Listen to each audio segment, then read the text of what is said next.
രാഹുൽ മാങ്കൂട്ടത്തിൽ എത്തുകയാണെങ്കിൽ ഇനി PV അൻവർ ഇരിക്കുന്ന പ്രത്യേക ബ്ലോക്കിലായിരിക്കും രാഹുൽ മാങ്കൂട്ടത്തിൽ എത്തുക. അത് സ്വതന്ത്രമായി രാഹുൽ മാങ്കൂട്ടത്തിൽ തന്നെ തീരുമാനിക്കുന്ന വിഷയമായതുകൊണ്ട് തന്നെ അതുമായി ബന്ധപ്പെട്ട അനിശ്ചിതത്വം തുടരുകയാണ്. രാഹുൽ പങ്കെടുക്കുമോ ഇല്ലയോ എന്നുള്ള കാര്യം നാളെ രാവിലെ മാത്രമേ അറിയാൻ സാധിക്കുള്ളൂ. അല്ലെങ്കിൽ അത് പാർട്ടി നേതൃത്വം സസ്പെൻഷനിലായതുകൊണ്ട് തന്നെ അതുമായി ബന്ധപ്പെട്ട ഔദ്യോഗികമായി കോൺഗ്രസ് നേതൃത്വം പറയാൻ സാധിക്കുകയില്ല.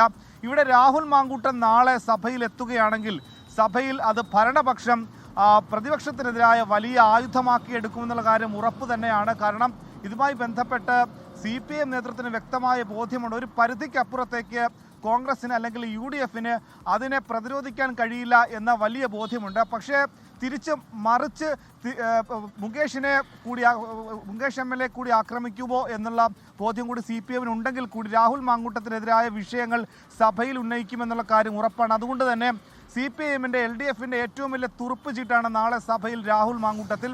ഇതുമായി ബന്ധപ്പെട്ട സഭയിലെ പോലീസ് അതിക്രമങ്ങൾക്കെതിരായ വിഷയങ്ങളടക്കം തൃശ്ശൂരിലെ ശബ്ദരേഖ വിവാദങ്ങളടക്കം ഒരുപാട് വിഷയങ്ങൾ പ്രതിപക്ഷത്തിന് നാളെ സഭയിൽ ഉന്നയിക്കാനുണ്ടെങ്കിൽ കൂടി രാഹുലിനെ മുന്നിൽ നിർത്തിക്കൊണ്ട് LDF അത്തരത്തിലുള്ള നീക്കങ്ങൾ നടക്കുമെന്നുള്ള ബോധ്യം നിലവിൽ UDFനുള്ളത് കൊണ്ട് തന്നെ ഏത് തരത്തിലായിരിക്കും UDF നാളെ സഭാ സമ്മേളനത്തിന് എത്തുക എന്നുള്ള കാര്യം ആകാംക്ഷയോടെയാണ് കാത്തിരിക്കുന്നത്.